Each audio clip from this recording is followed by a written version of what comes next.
नमस्कार दोस्तों, सत्य मार्ग न्यूज में आपका स्वागत। 20 जुलाई की वह सुबह जहां की दिल्ली की हवा ही कुछ अलग थी।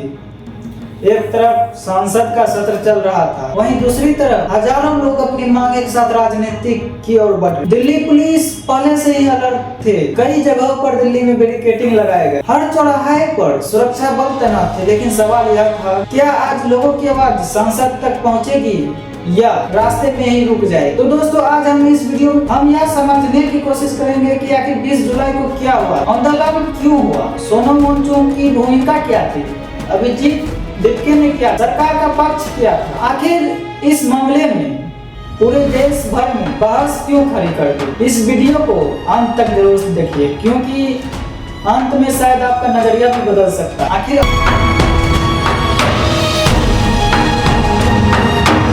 आंदोलन शुरू क्यों हुआ।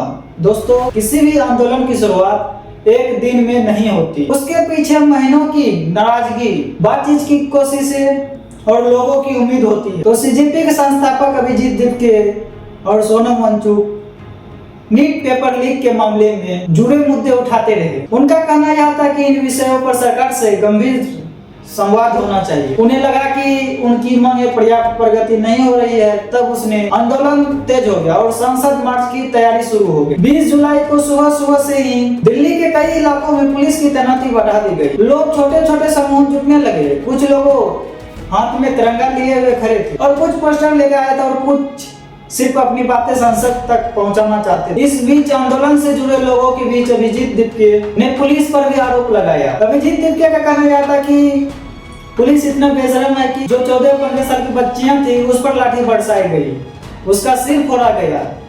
तो अभिजीत दीपके ने पुलिस पर सबसे बड़ा आरोप लगाया। उन्होंने समर्थकों से अपील की कि प्रदर्शन शांतिपूर्ण रहे और किसी भी तरह के हिंसा से बचा जाए। और उधर प्रशासन का कहना था कि संसद क्षेत्र की सुरक्षा सर्वोच्च प्राथमिकता है और तय नियमों का पालन कराया जाए।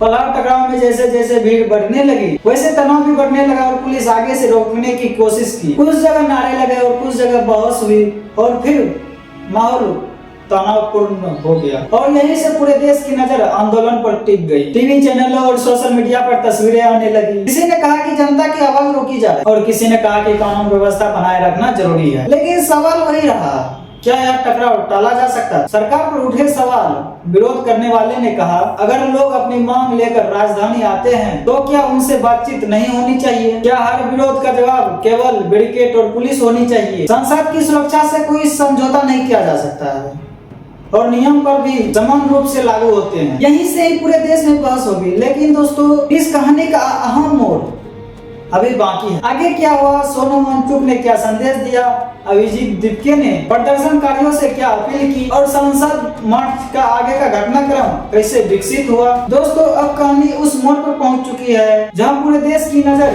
दिल्ली पर टिकी हुई। दिल्ली के सड़कों पर प्रदर्शनकारी मौजूद, पुलिस भी पूरी तैयारी के साथ तैनात थे। हर कुछ मिनट में हालत बदल रहे थे। क्या आज लोग प्रदर्शनकारियों को संसद तक पहुँचने के लिए दिया जाएगा? लेकिन प्रशासन की ओर से साफ संदेश था कि सुरक्षा व्यवस्था और लागू प्रतिबंधों का पालन कराया जाएगा। इसी तरह आंदोलन से जुड़े कई लोग लगातार समर्थकों से शांतिपूर्व रहने की अपील कर रहे थे। सोनम वांगचुक का संदेश यह भी था कि आंदोलन शांतिपूर्व रहे। जैसे जैसे समय बीतता गया, पुलिस और प्रदर्शनकारियों के बीच तनाव बढ़ते गया। कुछ जगहों पर बहस हुई और कुछ जगहों पर धक्का मुक्की की खबरें आई और सोशल मीडिया पर तरह तरह के वीडियो वायरल होने लगे। अब सवाल यह उठता है कि क्या सरकार पहले से इस विषय पर बातचीत कर क्या स्थिति को टाल सकती थी? सरकार का कहना था कि संसद की सुरक्षा सर्वोत्तम प्राथमिक है। वही प्रदर्शनकारी कई आलोचक मानते थे कि लोकतंत्र में संवाद को प्राथमिकता माननी चाहिए। क्या विरोध की आवाज को सुना जा रहा था या सुरक्षा या व्यवस्था की कार्रवाई ऐसी सुरक्षित ठहराती है? दोस्तों, लोकतंत्र में सवाल पूछना गलत नहीं है, लेकिन जवाब के तथ्य के आधार पर ही खोजे जाने चाहिए। आज इस घटना से सबसे बड़ा सबक यही निकल कर आया है कि संवाद की कमी किसी भी विवाद और बड़ा बन सकती थी। दोस्तों, 20 जुलाई की यह घटना सिर्फ एक दिन का प्रदर्शन नहीं रही, बल्कि पूरे देश में लोकतंत्र में जनता की आवाज और देश की जवाबदेही पर एक नई बहस छेड़ दी। और इस आंदोलन में सोनम वांगचुक का नाम लगातार चर्चा में रहा। उन्होंने अपने समर्थकों से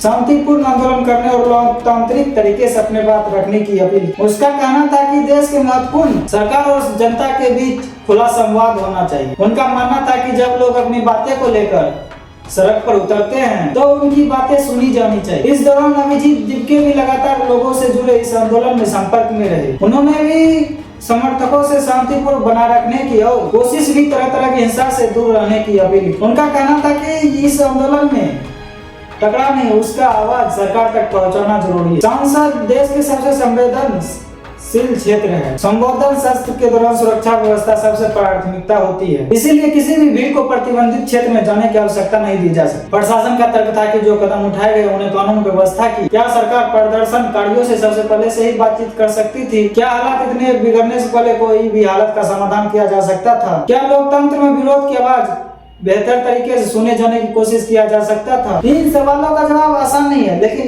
इन्हें पूछने का लोकतंत्र का हिस्सा है। एक लोकतांत्रिक देश में जनता को अपनी बात रखने का अधिकार है और वही सरकार की जिम्मेदारी है कि वह कानून व्यवस्था भी बनाए रखे, लोकतंत्र को मजबूत बनाता है। 20 जुलाई के घटना के बाद पूरे देश में अलग अलग प्रतिक्रियाएं देखने को मिली। कुछ लोगों ने कहा कि सरकार को जनता का संवाद बढ़ाना चाहिए, वहीं कुछ लोगों का कहना था कि संसद और राष्ट्रीय संस्थानों की सुरक्षा किसी भी तरह से समझौता नहीं किया जा सकता। दोस्तों, लोकतंत्र की सबसे बड़ी ताकत चुनाव नहीं बल्कि संवाद है। क्या सरकार जनता की बात सुनती है और जनता अपनी बात शांतिपूर्ण से रखती है, तभी लोकतंत्र मजबूत होता है और संवाद टकराव लेता है तो नुकसान पूरे देश का होता है। तो इस पूरे मामले को लेकर अब सवाल आपसे है, तो आपको क्या लगता है, सरकार को ऐसे आंदोलन पर बातचीत पहले से करना चाहिए या फिर धर्मेंद्र प्रधान को रिजाइन देना चाहिए? अपनी राय कमेंट में जरूर बताएं और वीडियो पसंद आए तो like, subscribe and bell icon दबाना ना भूलें। धन्यवाद, जय हिंद, मिलते हैं अगले वीडियो में।